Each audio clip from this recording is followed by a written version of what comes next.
एक घने जंगल में एक गिद्ध रहता था। वह भोलेनाथ का भक्त था, लेकिन पूजा का कोई विधि विधान नहीं जानता था। वह बस इतना समझता था कि भगवान को कुछ न कुछ चढ़ाना चाहिए, जैसे बाकी लोग करते हैं। हर दिन जब वह भोजन के लिए कुछ प्राप्त करता, तो उसमें से पहला अंश अपनी चोंच में दबाकर उड़ता और नजदीक के शिव मंदिर में बने शिवलिंग पर छोड़ देता।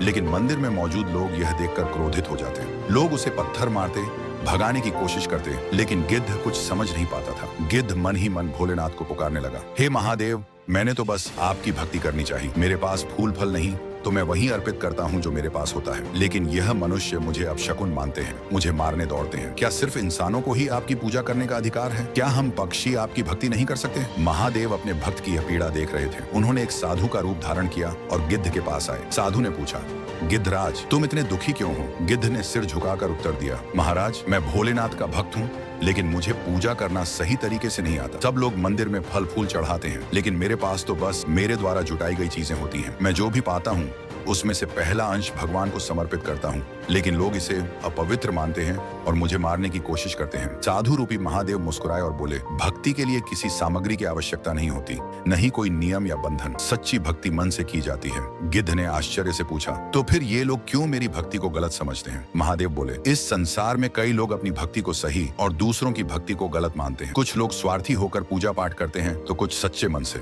गिद्ध ने फिर एक और सवाल किया, तो फिर ये इंसान आपको इतनी सामग्री क्यों चढ़ाते हैं? महादेव ने समझाया, हर व्यक्ति की भक्ति करने की विधि अलग होती है। कुछ लोग दिल से भक्ति करते हैं, तो कुछ लोग बस दिखावे के लिए पूजा करते हैं। असली भक्ति वह होती है जिसमें सच्चा प्रेम और समर्पण हो, चाहे वह किसी भी रूप में हो। निष्कर्ष भक्ति हृदय की भावना से होती है, न कि बाहरी आडंबर से।